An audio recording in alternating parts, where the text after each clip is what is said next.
बिस्मिल्लाहिर्रहमानिर्रहीम। अस्सलाम वालेकुम। मेरा नाम है मोहम्मद माजिद और आप देख रहे हैं मेरा यूट्यूब चैनल। मैं उम्मीद करता हूं कि आप बिल्कुल खैरियत से होंगे। अल्लाह ताला आपको और मुझे ढेरों खुशी से नवाजे। आज के मेरे 3 टॉपिक है, बड़े इंपॉर्टेंट हैं। वीडियो एंड तक देखिएगा, आपको काफ़ी कुछ सीखने को मिलेगा। एक मैं आपको गुड न्यूज़ दूंगा, बाकी मैं आपको अपडेट करूँगा। सबसे पहले मैं आपको बताऊँगा कि आज सेकेंड लास्ट डेट है इनकम टैक्स रिटर्न की और फॉर्म ए एंड 29 की। जो प्राइवेट लिमिटेड कंपनीज हैं, security exchange commission of Pakistan में उनके फॉर्म में 29 जाने की सेकंड लास्ट डेट है। इसको आप as soon as possible file करवाएं, क्योंकि अदरवाइज अगर 31 गुजर गई फिर आपको इसको पेनल्टी के साथ पेड करना पड़ेगा। चाहे फॉर्म ए है, फॉर्म 29 है, या उससे रिलेटेड जो भी डॉक्यूमेंट्स आप अटैच करेंगे वो एक्स्ट्रा पेनल्टी के साथ आपको पेड करना पड़ेगी। सेकंड ये है कि इनकम टैक्स रिटर्न की भी आज सेकंड लास्ट डेट है, कल लास्ट डेट है। आप एज सुन एज पॉसिबल इसको फाइल करवाएं और पेनल्टी से अवॉइड हों। उससे अगर आप इसको 31 से आगे जाते हैं तो उसमें आपको पेनल्टी के साथ पेड करना पड़ेगा, चालान, हर चीज। इससे बेटर यही है कि आप आज सेकंड लास्ट डेट है और कल लास्ट डेट है, इसको as soon as possible return file करवा के इस पेनल्टी से बचें। आज मैं आपको खुशखबरी ये दूंगा कि जिनकी बायोमेट्रिक का इश्यू था, जिनकी 60 अबव थी या आउट ऑफ कंट्री थे, उनके लिए एफबीआई ने रिलीफ दिया है कि अपने पोर्टल पे जो सेल्स टैक्स रिटर्न जाती है सेक्शन 26(1) के अकॉर्डिंग, उन्होंने उसके अंदर एक शीट ऐड कर दी है असाइनमेंट की। आप असाइनमेंट में जाएं, वहां पर न्यू पे क्लिक कीजिएगा। वहां पे वो ऑप्शन दे रहे हैं कि इसकी एग्जाम्पशन की।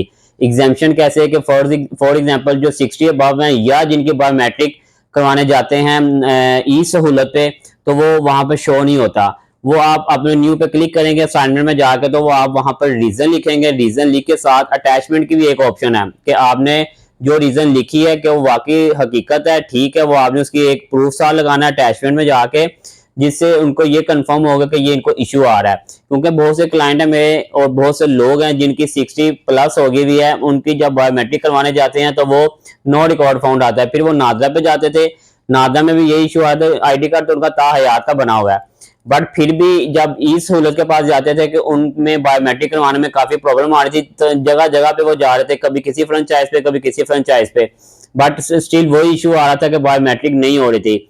या कुछ लोग आउट ऑफ कंट्री है, वो अपना प्रूफ साथ लगाएं, अपने कंसल्टेंट को प्रूफ भेजें, वहां की लोकेशन भेज दें, या वहां पर वो इस वक्त स्टे कर रहे हैं उसकी कोई ना कोई प्रूफ भेज के अपने कंसल्टेंट को उस में रीजन लिखे। रीजन के साथ जो आप रीजन लिख रहे हैं उसी के अकॉर्डिंग आपने अटैचमेंट भी लगानी है। लाइक फॉर एग्जांपल के एक मेरा क्लाइंट है, वो गया वहां पे, उसकी बायोमेट्रिक नहीं हो रही, सिस्टम उसको एक्सेप्ट नहीं कर रहा। आप उसकी एक पिक ले लें, जो सिस्टम में जो भी वो मैसेज शो कर रहा है उसकी तस्वीर ले लें। तस्वीर लेके जब आप यहाँ पे 26 अपनी सेल्स टैक्स रिटर्न पे जाएंगे, वो उसी चीज को आपने अटैच साथ कर देना है, ताकि जो आपकी प्रॉब्लम आ रही है और अब वो आपको एग्जाम्पशन मिल जाएगी, आपकी सेल्स टैक्स रिटर्न जो है ना वो सबमिट होना शुरू हो जाएगी। लेकिन इसमें एक इंपॉर्टेंट चीज ये है कि ये इन्होंने कंफर्म नहीं किया कि ये एग्जाम्पशन 1 मंथ की है या ओवरऑल एंड तक है, बट ये अभी श्योर नहीं है, क्योंकि ये सेल्स टैक्स रिटर्न आज सेकंड लास्ट डेट है। सेल टैक्स ये 2 यानी कि फर्स्ट में ये 10,000 पेनल्टी में कन्वर्ट हो जाना था, इन्होंने आज ये शीट ऐड कर दिया। लेकिन जब हम ये नेक्स्ट रिटर्न को फाइल करेंगे देन हमें पता चलेगा कि ये लॉन्ग टर्म के लिए है, कि जस्ट उन्होंने ये 1 मंथ की एग्जाम्पशन दी है। ये अभी कोई आइडिया नहीं है, अभी कोई कंफर्म नहीं है, कोई नोटिफिकेशन नहीं है कि ये कब तक इन्होंने ये एग्जाम्पशन दी है सेल्स टैक्स रिटर्न की। लेकिन इसमें ये इन्होंने एक अच्छी चीज ऐड कर दी है कि असाइनमेंट में। लेकिन मैं बार बार ये कह रहा हूँ कि जो भी रीजन आप लिखेंगे आपने उसके अंदर ये प्रूफ साथ लाजमी देना है कि इनकी बायोमेट्रिक क्यों नहीं हो रही, या वो आउट ऑफ कंट्री है तो वाकई आउट ऑफ कंट्री है या पाकिस्तान में है।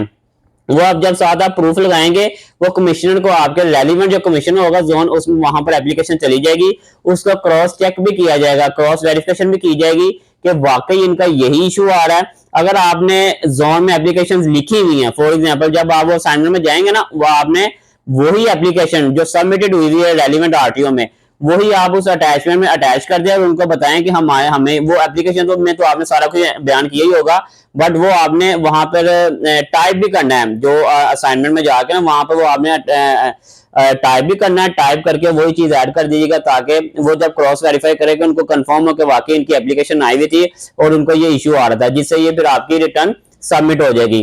तो यहाँ तक मेरी वीडियो थी। अब इंशाल्लाह मिलेंगे नेक्स्ट वीडियो पे नए टॉपिक के साथ। अगर मेरे चैनल पे नए हैं तो इसको लाइक कीजिएगा, सब्सक्राइब कीजिएगा और शेयर लाजमी कीजिएगा, ताकि ये इस वीडियो से बहुत से लोग फायदा हासिल कर सकें। Thanks for watching. Allah Hafiz.